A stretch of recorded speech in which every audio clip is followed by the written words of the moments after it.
தேவையான அளவு அரிசியை போட்டு வடச்சட்டியில் போட்டு வறுத்துக்கிறணும். நல்லா பொன்னிறமாக ஆகிற வரைக்கும் நல்லா வறுத்துக்கிறணும். அதுக்கு தேவையான அளவு வந்து தாளிப்பதற்கு வெங்காயம், தக்காளி, பட்டை வத்தை,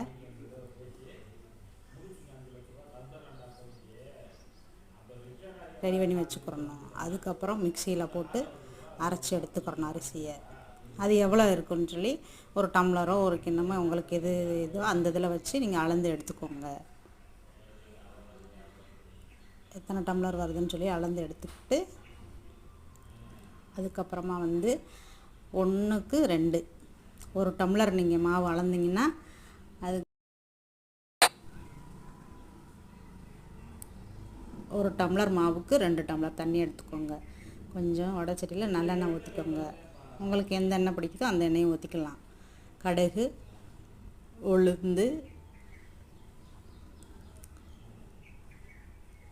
கடலைப்பருப்பு இதெல்லாம் போட்டு தாளிச்சுக்கோங்க. அது நல்லா பொன்னிறமாக ஆனோடனே வெடித்ததுக்கப்புறம் கடுகு வெடித்ததுக்கப்புறம்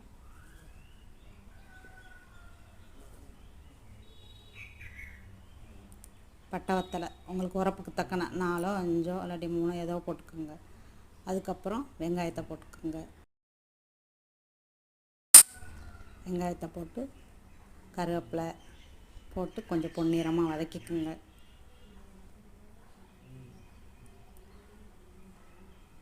பொன்னிறமாக வதக்கி கொஞ்சம் உப்பு போட்டுட்டு தக்காளி ஒரே ஒரு தக்காளி போட்டுக்கலாம். போட்டுட்டு மாவுக்கு சொன்னேன்ல 1க்கு 2 தண்ணி அந்த அளவு தண்ணி வச்சுக்கோங்க.